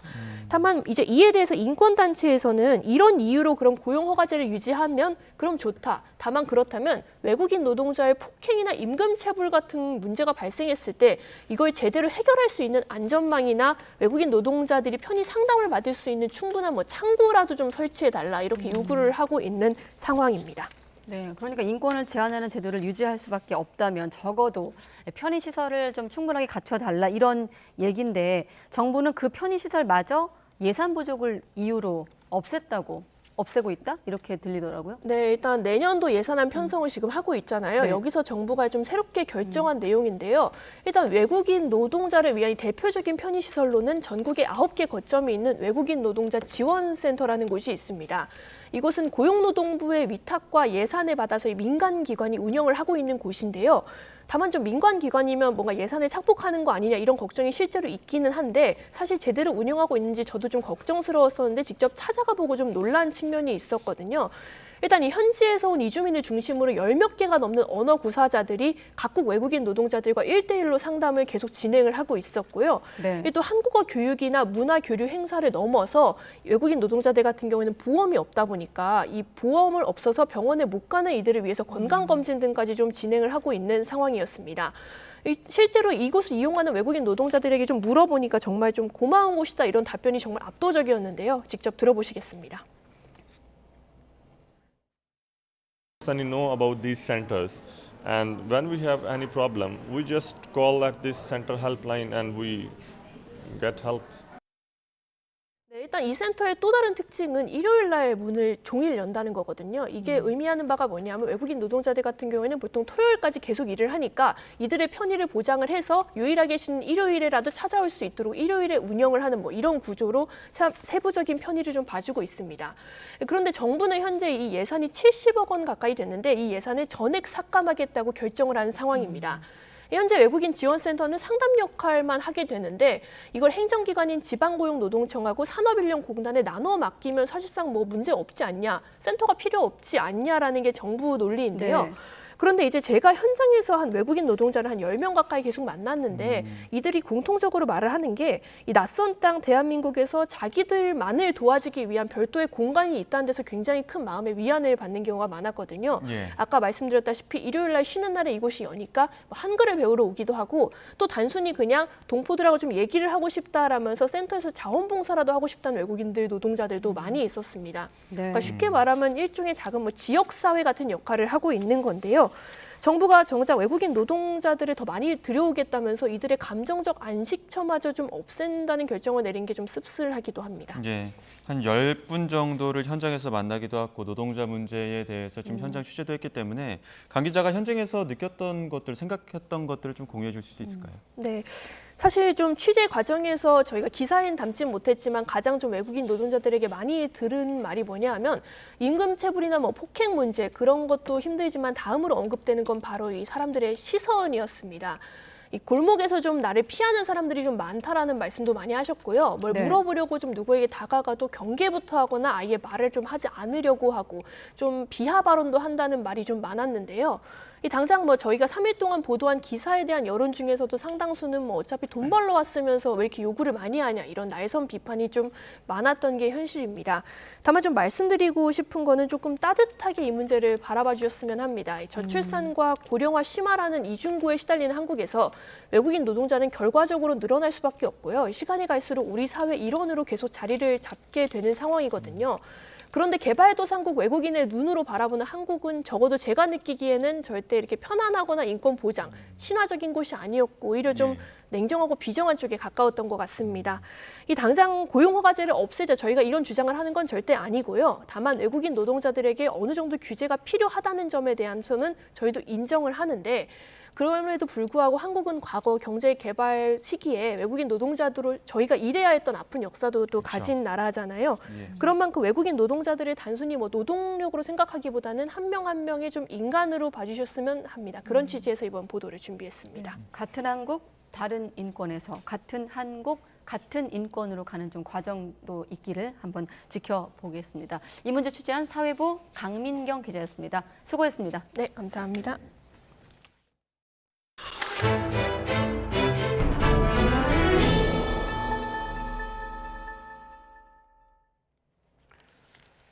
네, 이재명 대표 관련 속보가 조금 전에 들어왔습니다. 이재명 대표 오늘 대장동, 위례, 성남 FC 사건 관련해서 영장 기각 이후 열흘 만에 다시 법정에 섰고 아까 저희가 당무 복귀가 좀 임박했다 여기까지 알려드렸는데 이재명 대표가 최상병 관련 패스트트랙 처리를 위해서 병원을 외출했고 급히 택시로 이동하고 있다라는 속보가 들어왔습니다. 아마 재적의원 관련해서 요건을 좀 채우기 위해서 5분의 3, 재적의원의 5분의 3, 298석이니까 민주당 의원이 지금 168석이거든요. 오늘 대법원장 임명 동의안 표결엔 불참을 했습니다만 이번 최상병 특검법 패스트트랙 표결을 위해서는 본회의에 참석하겠다는 의사를 밝혀왔습니다. 혹시라도 또 추가 속보가 있으면 여러분께 다시 한번 알려드리도록 하겠습니다.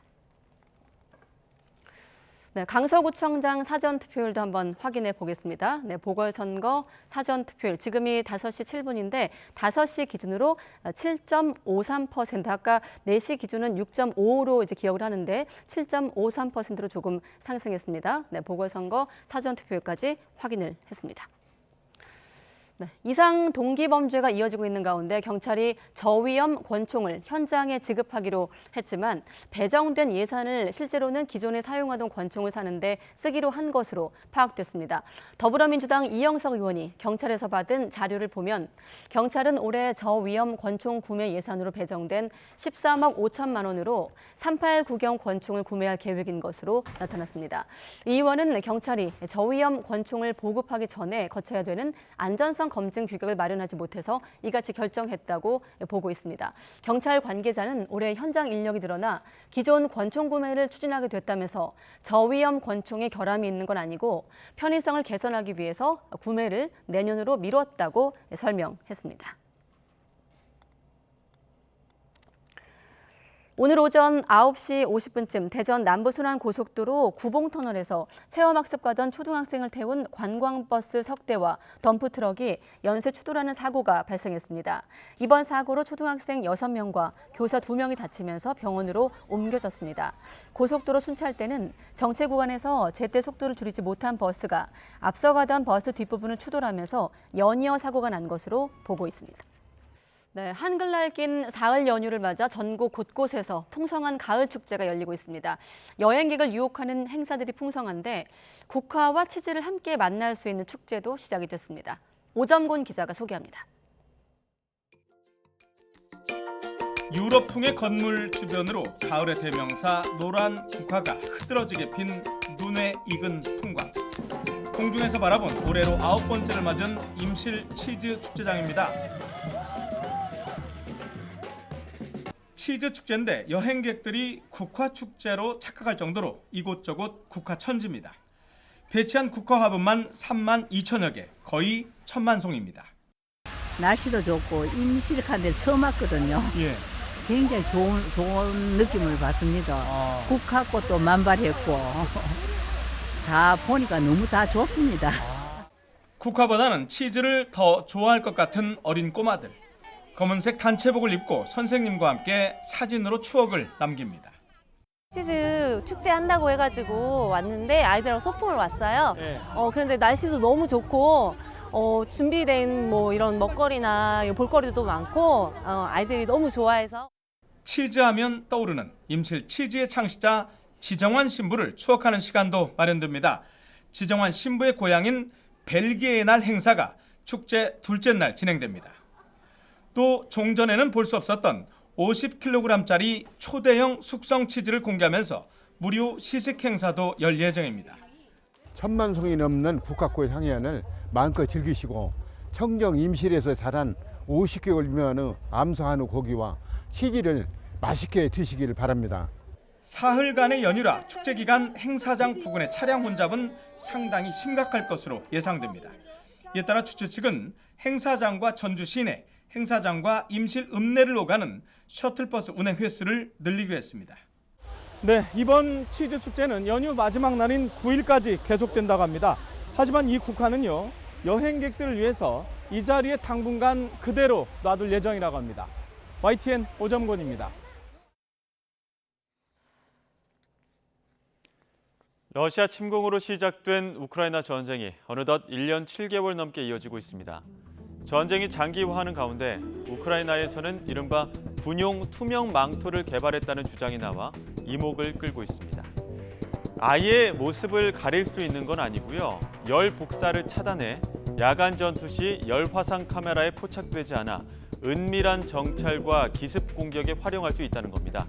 미하일로 페도로프 우크라이나 부총리 겸 디지털 혁신부 장관이 SNS에 올린 화면입니다. 투명 망토를 쓴 군인은 지금 보시는 것처럼 열 화상 카메라에 거의 잡히지 않지만 다른 군인들은 신체 열선이 그대로 노출되고 있죠. 이 투명 망토는 군복 패턴의 판초를 뒤집어 쓰는 형식으로 활용되는데요. 소방관이 사용하는 특수 소재에서 아이디어를 얻어 뜨거운 공기 방출을 차단하고 망토에 장착된 환기 시스템으로 내부에 갇힌 뜨거운 공기를 냉각합니다. 무게는 최대 2.5kg으로 물과 불에 저항성이 강합니다. 페도로프 장관은 이 투명 망토를 공개하며 우크라이나 병사들의 목숨을 구할 수 있는 신개발품 중 하나라면서 자신감을 내비치기도 했죠. 이런 스텔스 기능이 장착된 무기체계는 우리 군에서도 활용되고 있습니다. 바로 지난해 우리 군이 선보인 미래형 보병 전투 장갑차 레드백인데요. 레드백은 우크라이나의 투명 망토처럼 이른바 열상 위장막을 두르면 적의 열상 감시 장비 탐지와 열 추적 미사일 공격을 회피할 수 있습니다. 이런 형식을 군인에게 적용해 발전시킨 게 바로 우크라이나의 투명 망토인 거죠. 볼로디미르 젤렌스키 우크라이나 대통령은 겨울이 오기 전에 더 많은 장비를 확보할 수 있도록 힘을 쏟고 있다고 밝혔는데요. 두 번째 겨울을 맞은 우크라이나 전쟁은 장기화할수록 지금까지 보지 못했던 새로운 장비까지 등장하면서 또 다른 양상으로 접어들고 있습니다. 이러한 양상은 러시아에서도 두드러지고 있습니다. 푸틴 러시아 대통령이 신형 핵미사일 시험에 성공했다고 주장하며 핵실험 재개 가능성을 경고했는데요. 이 소식은 김선희 기자가 보도합니다. 우크라이나 전쟁 이후 고비가 생길 때마다 핵 위협을 해왔던 블라디미르 푸틴 러시아 대통령. 이번에는 신형 핵 추진 대륙간 순항 미사일인 브레베스티닉 시험에 성공했다고 밝혔습니다. 푸틴 대통령은 2018년에도 이 미사일을 언급하면서 세계의 전략적인 균형을 보장할 신무기로 지구 어디든 도달할 수 있다고 자랑한 바 있습니다. 또 다른 차세대 핵무기인 대륙간 탄도미사일 사르마트 시스템도 거의 완성했다고 주장했습니다. Крылатая ракета глобальной дальности с ядерной установкой, двигательной ядерной установкой. Мы фактически закончили работу над Сарматом, над сверхтяжелой ракетой. 핵실험 금지 조약 비준도 철회할 수 있다며 30년 만에 핵실험 재개 경고 메시지도 던졌습니다. 그러면서 러시아는 전쟁을 시작하지 않았고 오히려 전쟁을 끝내려고 노력한다며 우크라이나 사태를 거듭 서방 탓으로 돌렸습니다. 스페인 그라나다에서 열린 유럽 정치 공동체 정상회의에 참석한 볼로디미르 젤렌스키 대통령은 다시 한번 서방의 지원을 촉구했습니다. 최근 우크라이나 지원에 대한 회의론이 제기되고 있지만 미국의 지원을 확신한다며 방공망 시스템 강화가 시급하다고 호소했습니다. For us, it's very important. Europe and the United States also have to be ready to work together this period, not to lose this unity. 이런 가운데 러시아가 우크라이나 북동부 하르키우의 쿠피안스크 지역 포로자 마을을 공격해 6살 소년을 포함해 수십 명이 목숨을 잃었습니다. 지난해 러시아에 약 반년 동안 점령됐다가 우크라이나가 수복한 곳으로 러시아군의 크고 작은 공격이 계속돼 왔습니다. 이날 공격은 젤렌스키 대통령이 서방의 지속적인 지지를 호소하기 위해 해외 순방을 떠난 사이 발생했습니다. 유엔은 성명을 내고 국제법에 따라 민간인 기반 시설에 대한 공격을 즉각 중단하라고 촉구했습니다. YTN 김선희입니다. 무장 반란을 일으켰다가 전용기 추락으로 숨진 러시아 용병그룹 수장 프리고진의 죽음을 놓고 여전히 의문이 풀리지 않고 있습니다. 푸틴 러시아 대통령이 숨진 사람들의 시신에서 수류탄 파편들이 나왔다면서 자신이 이 사건과 무관함을 거듭 확인했습니다. 류재웅 기자의 보도입니다. 프리고진이 전용기 추락으로 숨졌을 때 푸틴 대통령은 한때 최측근의 죽음을 진심으로 애도하는 듯했습니다. Что касается этой авиационной катастрофы, то прежде всего хочу выразить слова искреннего соболезнования семьям всех погибших. Это всегда трагедия. 하지만 정작 프리고진의 장례식장에는 나타나지 않았습니다. 그러다 보니 푸틴 대통령이 자신에게 맞선 프리고진을 제거했다는 설이 끊이질 않고 있습니다. 푸틴 대통령이 관련해 입을 열었습니다. Наверняка висит в воздухе вопрос, а что случилось с руководством компании. 푸틴 대통령은 연방수사위원회의 조사 결과라며 추락해 숨진 사람들의 시신에서 수류탄 파편들이 발견됐다고 밝혔습니다. Руководитель Следственного комитета докладывал буквально на днях, в телах погибших при авиакатастрофе обнаружены фрагменты ручных гранат. 또 외부에서 전용기에 가해진 충격은 없었고 이는 확인된 사실이라고 강조했습니다. 전용기 안에서 폭발물이 터져서 사고가 난 것이지 자신이 관련돼 있지 않다는 점을 거듭 확인한 것입니다. 여기에 더해 탑승자들이 술이나 마약에 취해 있었을 가능성도 시사했습니다. 푸틴 대통령의 이번 언급은 서방이 제기하고 있는 프리고진 제거의 배후설을 조사 결과를 통해 일축하면서 프리고진 집단의 도덕성까지 타격을 가한 것으로 풀이되고 있습니다. YTN 유재웅입니다.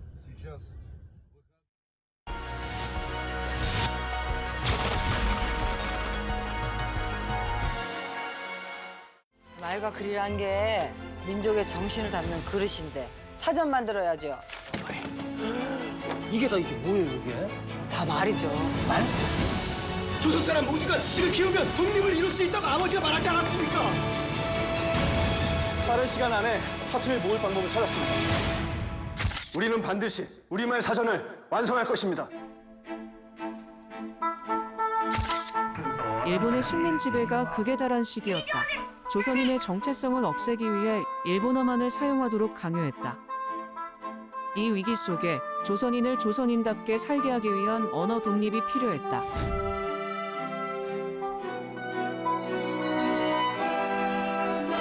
수집한 어휘들은 방대했고 주로 방언은 방학 때 귀향하는 학생들에게 부탁해서 모았다. 하지만 학교에서 일본어로 말해 선생님께 혼이 났다는 학생의 일기가 일본 순사에게 발각된 것이 문제였다. 이 사건으로 연행된 교사는 조선어학회에서 활동 중이었다. 일본은 이를 빌미로 조선어학회를 급습해 모든 자료를 압수했다. 회원들은 독립운동을 했다는 죄목으로 투옥됐고 사전 편찬은 중단됐다. 모든 노력이 무너지는 것 같았다. 광복 후 한글이 써있는 종이 뭉치가 우연히 발견됐다는 전화가 걸려왔다. 간절히 찾아 헤매던 원고였다.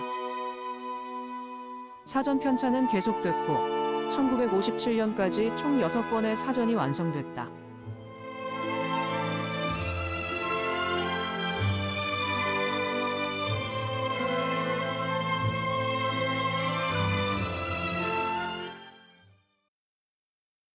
드디어 고르기부터 고려봇이 완성됐습니다.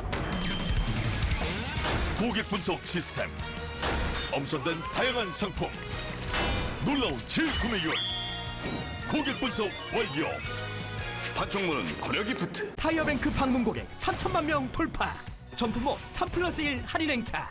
타이어를 바꾸면 벤츠가 따라온다. 다양한 경품이 와르르. 대한민국 물가 잡는 타이어뱅크 매장에 방문하세요. 타이어 바꿀 때 타이어뱅크. 지금 먹는 포리코사놀 제대로 알고 드시나요? 오직 쿠바산 사탕수수에서 추출 정제한 8가지 지방족 알코올이 특정 비율로 구성되었을 때 비로소 쿠바산 폴리코사놀 사탕수수 왁스 알코올의 이름이 허락됩니다.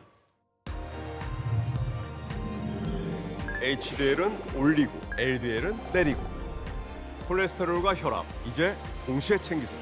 레이델 폴리코사놀 더블 액션. 따스한 가을볕이 내리쬐며 이맘때 가을 날씨를 되찾았습니다. 내일부터는 한글날 연휴가 시작되는데요. 연휴 동안 아침에는 쌀쌀하고 한낮에는 선선해서 일교차가 크게 벌어지겠고 주말 사이 영동과 남해안, 제주도에는 비가 내리겠습니다.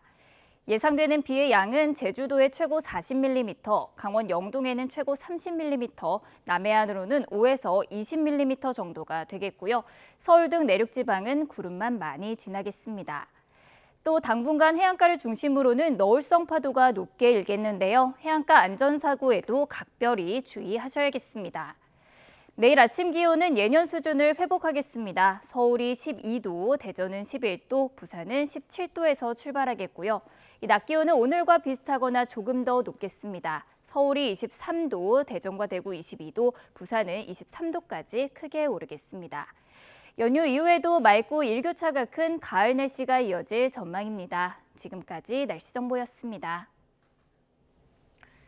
가장 빠른 종합 뉴스 뉴스큐 마치겠습니다. 이어서 이브닝 뉴스가 방송됩니다. 시청해주신 여러분 고맙습니다.